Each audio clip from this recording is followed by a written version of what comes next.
Hello guys, welcome back to my YouTube channel. हम इस video के अंदर OOPs unit third inheritance and polymorphism का पार्ट सेकंड देखेंगे। इससे पहले वीडियो में हमने इनहेरिटेंस पढ़ा था और एक्सिस स्पेसिफायर देखे थे। अब इस वीडियो के अंदर हम पॉलीमॉर्फिज्म देखेंगे। ठीक है, ये हमारे दो टाइप्स का होता है, एक तो कंपाइल टाइम पॉलीमॉर्फिज्म, एक होता है run time polymorphism. Compile time polymorphism को हम अर्ली बाइंडिंग और स्टैटिक बाइंडिंग भी बोलेंगे और रन टाइम को हम लेट बाइंडिंग और डायनेमिक बाइंडिंग भी बोलेंगे। ठीक है, और कंपाइल टाइम पॉलीमॉर्फिज्म जो है ना हमारा दो टाइप्स का है, एक तो फंक्शन ओवरलोडिंग, एक ऑपरेटर ओवरलोडिंग। और रन टाइम पॉलीमॉर्फिज्म हमारा वर्चुअल फंक्शन एक ही टाइप का है इसके अंदर। ठीक है, और हम फंक्शन ओवरलोडिंग को मेथड ओवरलोडिंग भी बोल देते हैं। ठीक है, अब डेफिनेशन क्या है पॉलीमॉर्फिज्म की? Polymorphism is an important concept of object oriented programming language. It means one in many forms. It means that the same entity behave different in different scenario.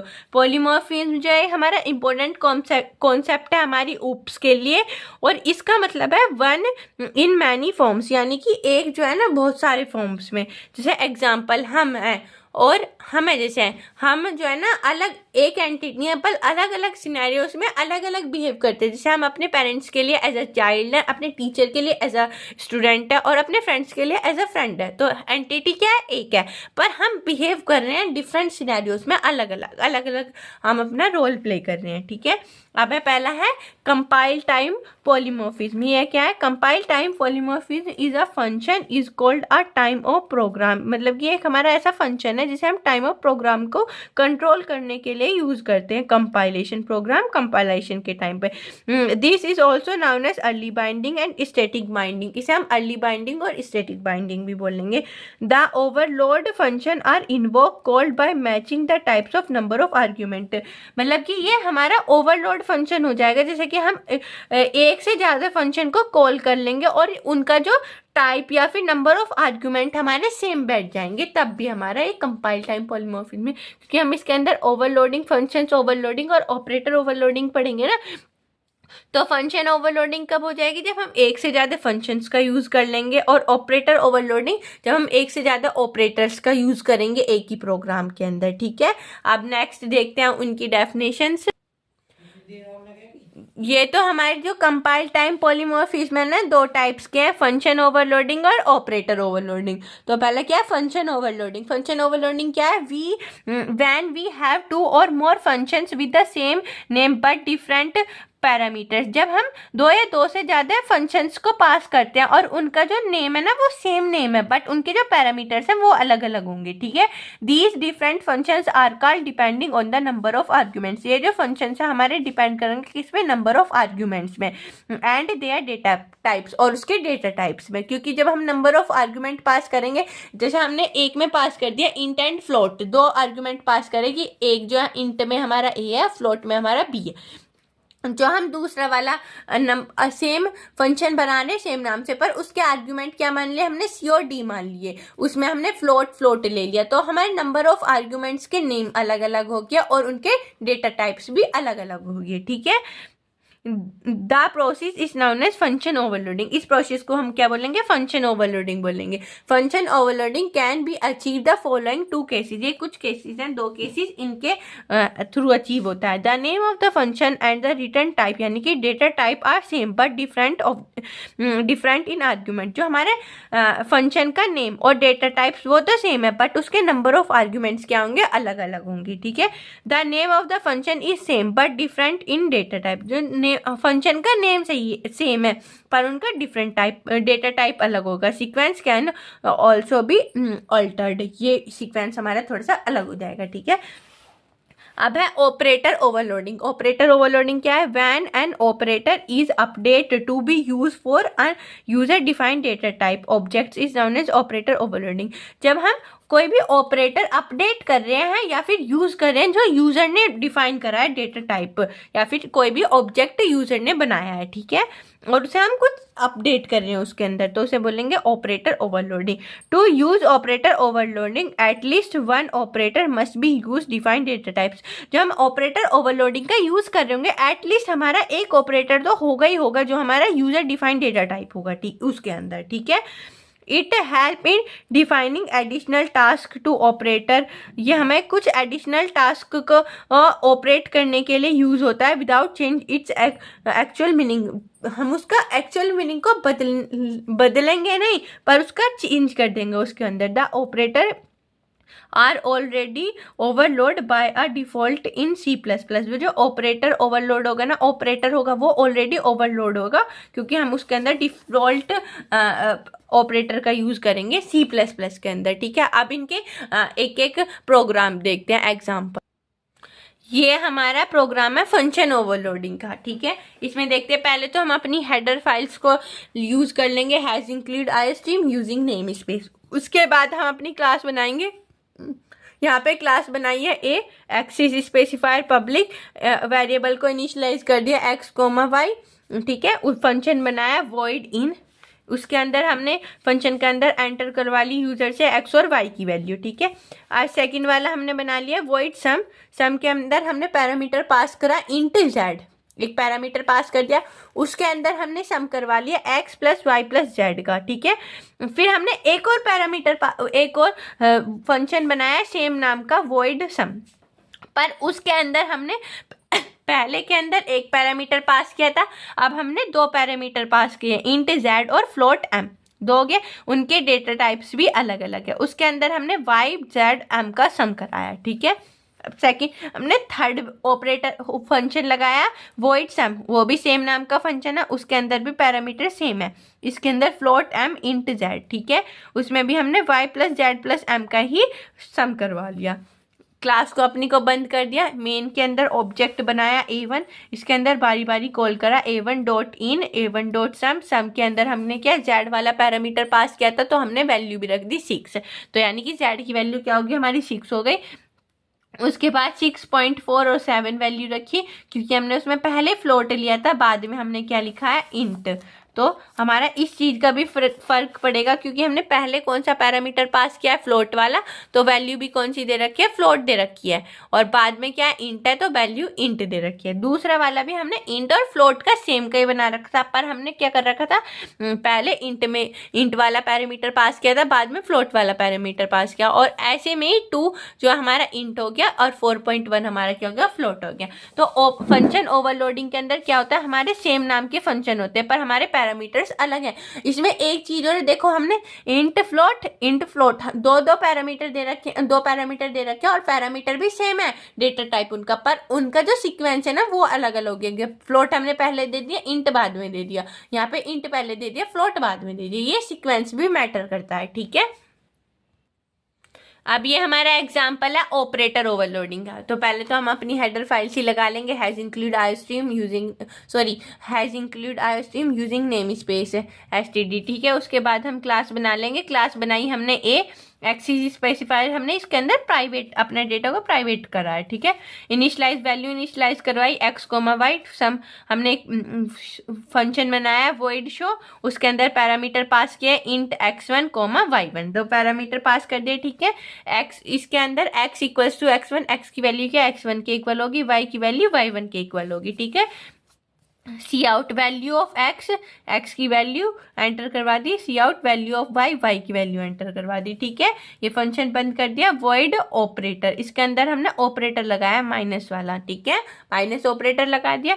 इसमें x equals to minus x1, y equals to minus y1 value भी रख दी हमने इसकी, और अपनी class को बंद कर दिया, ठीक है। इसके अंदर इंट में मेन के अंदर फंक्शन बनाया, क्लास का नेम हो गया हमारा a1 हमारा फंक्शन हो गया। a1 डॉट शो, इसमें क्या है -4, यानी कि माइनस माइनस क्या हो जाएगी प्लस वैल्यू हो जाएगी, तो क्या हो जाएगा 4 और ये क्या होगी -8, और -a operator a1 dot show दोबारा से, और इसे हमने बंद कर दिया अपना, ठीक है। ये था हमारा ऑपरेटर ओवरलोड का। अब हमने क्या कंपाइल टाइम पॉलीमॉर्फिज्म वो पढ़ लिया, उसके एग्जाम्पल पढ़ लिए। अब क्या हमारा रन टाइम है, ठीक है। अब इसमें रन टाइम में क्या है, run time polymorphism occurs when function are resolve at run time rather than compile time. यदि हम कोई भी हमारे फंक्शन अकर हो रहा है और हम उसे रिजॉल्व करना चाहते हैं, कोई भी प्रॉब्लम आई हमें उसे रिजॉल्व करेंगे क्या रन टाइम के रन टाइम पे, कंपाइल टाइम पे ना करके। तो हमारी ऐसा क्या पॉलीमॉर्फिज्म क्या कहलाएगा, रन टाइम पॉलीमॉर्फिज्म, और इसे हम लेट बाइंडिंग और डायनेमिक बाइंडिंग भी बोलते हैं, ठीक है। Runtime polymorphism is achieved by using the combination of function overriding and virtual function। जब हमारे फंक्शन ओवरराइडिंग और वर्चुअल फंक्शन कंबाइन हो जाएंगे तो हमारा क्या वो रन टाइम पॉलीमॉर्फिज्म हमारा अचीव हो जाएगा, ठीक है। अब है फंक्शन ओवरराइडिंग। फंक्शन ओवरराइडिंग क्या है हमारा, function overriding can be seen in inheritance. ये हमें इनहेरिटेंस में सीन करने के लिए मिलता है। Inheritance is a concept of OOPs. Inheritance हमारा क्या एक कॉन्सेप्ट है ऊप्स का, that allow us to create divide drive class from a base class. Base class से हम ड्राइव क्लास को इनहेरिट करते हैं, ठीक है। Suppose the same function is defined in both the drive class. कोई एक हमारा फंक्शन है वो हमने दोनों ड्राइव क्लास में डिफाइन करा है, ड्राइव में भी और बेस क्लास में भी। If we call this function use the object of the drive class. जो अब यदि हम उस फंक्शन को कॉल कर रहे हैं ऑब्जेक्ट की हेल्प से ड्राइव क्लास के अंदर, the function of the drive class will be executed. तो वो फंक्शन के अंदर क्या होगा, एग्जीक्यूट भी हो जाएगा। This is known as function overriding. तो इसे क्या बोलेंगे हम, फंक्शन ओवरराइडिंग बोलेंगे। Such situation create ambiguity. ऐसी सिचुएशन क्या क्रिएट करेगी, एम्बिग्यूटी।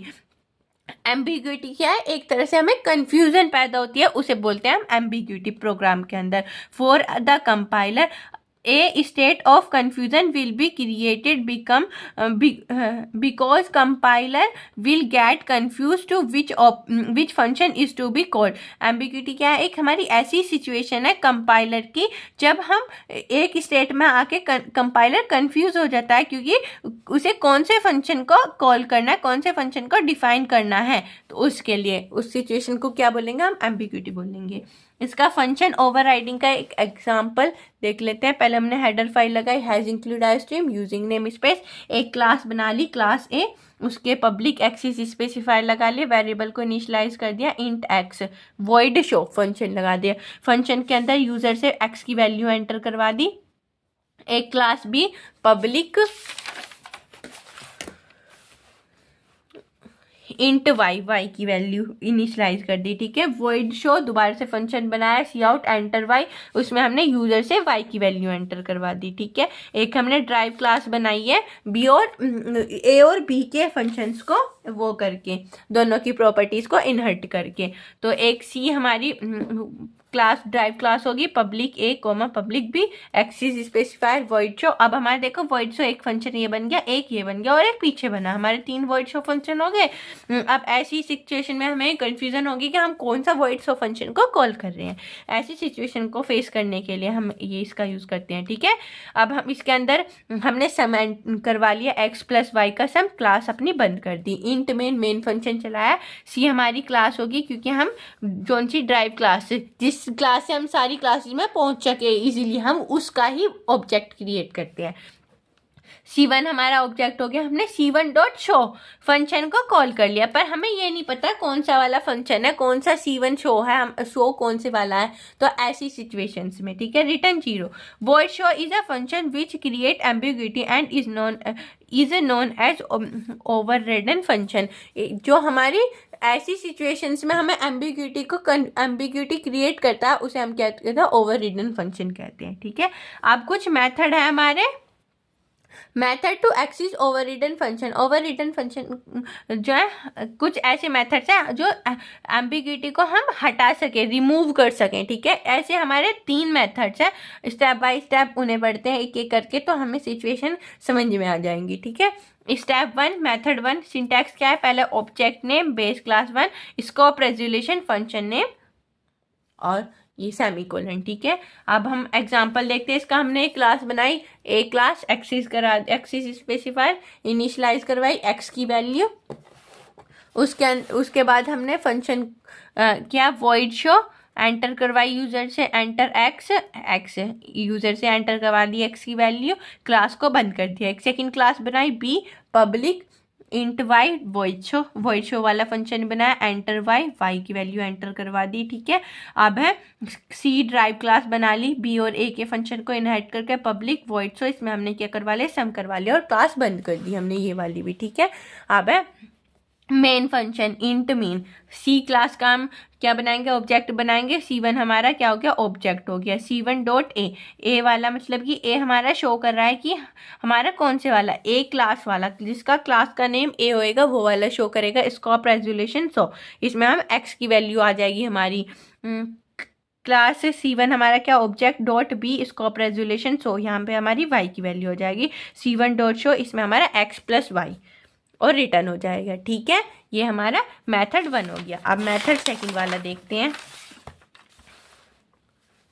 सेकंड मेथड भी सेम ऐसी होएगा। पहले एक क्लास बना ली, उसमें हमने यूजर से एक्स की वैल्यू एंटर करवाई। बी क्लास बनाई, उसमें हमने यूजर से वाई की वैल्यू एंटर करवा दी। ठीक है, फिर एक ड्राइव क्लास बनाई, सी पब्लिक ए बी, ऐसे करके अब हम इसके अंदर जो ड्राइव क्लास होगी ना, उसी के अंदर एक्स वाई जो भी हमें करवाना होगा ड्राइव क्लास के अंदर ही करा लेंगे हम।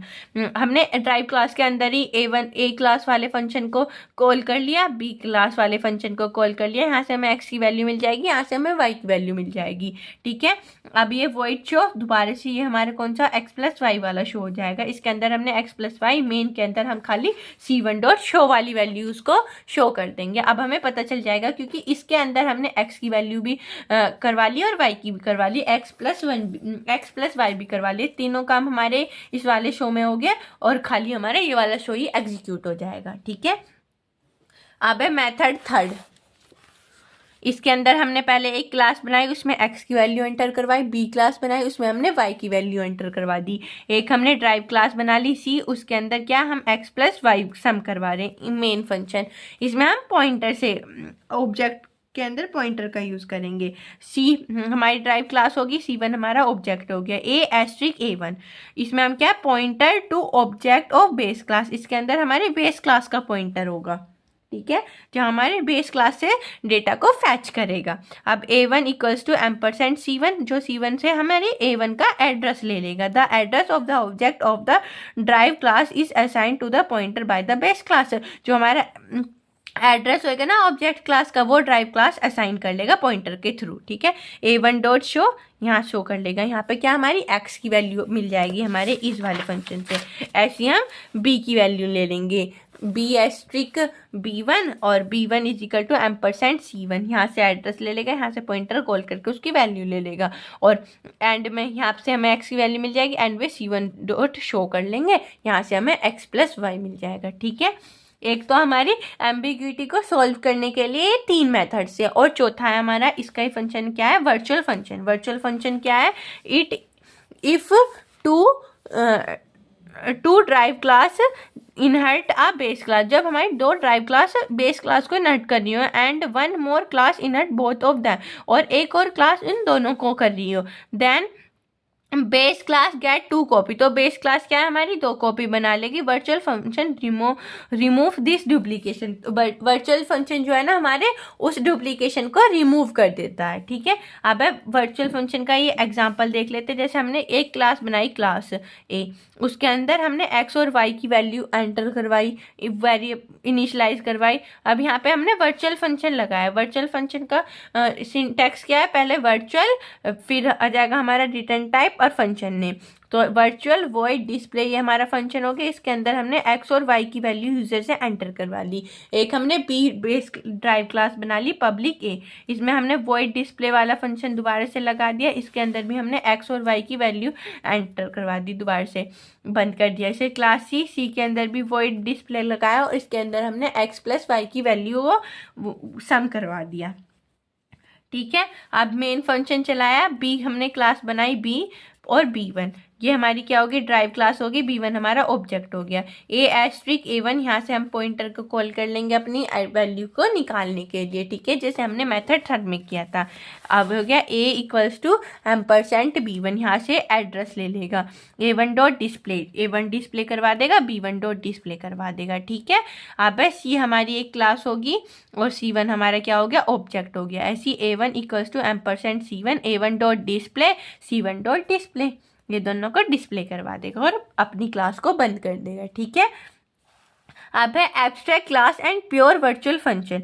एब्स्ट्रैक्ट क्लास क्या है, प्योर वर्चुअल फंक्शन क्या है? एब्स्ट्रैक्ट क्लास तो वो क्लास होती है हमारी जो जैसे उसके बाहर के फंक्शंस एरिया को दिखाते हैं, बाहर का जो उसका सरफेस होगा उसे दिखाएगा, जो उसके अंदर इम्प्लीमेंटेशंस होगी उसको वर्क करने के लिए उसे हाइड कर देगा। ठीक है, यही होती है हमारी एब्स्ट्रैक्ट क्लास। उसका प्रोग्राम क्या है, इसे हम प्योर वर्चुअल फंक्शंस को यूज़ करके करते हैं। एक हमने क्लास बनाई शेप नाम की क्लास, उसमें हमने एक्सिस स्पेसिफायर लगाया पब्लिक, यहाँ पे हो गया वर्चुअल, हमारा क्या है रिटर्न टाइप हो गया वॉइड ड्रो नाम का हमारा एक फंक्शन हो गया, ड्रो में हमारी क्या 0 वैल्यू होगी। अब सर्कल हमने दोबारा से क्लास बनाई, एक ड्राइव क्लास होगी हमारी, बेस क्लास क्या है उसमें हमारी शेप, इसमें हमने रेडियस कर ली इंट r।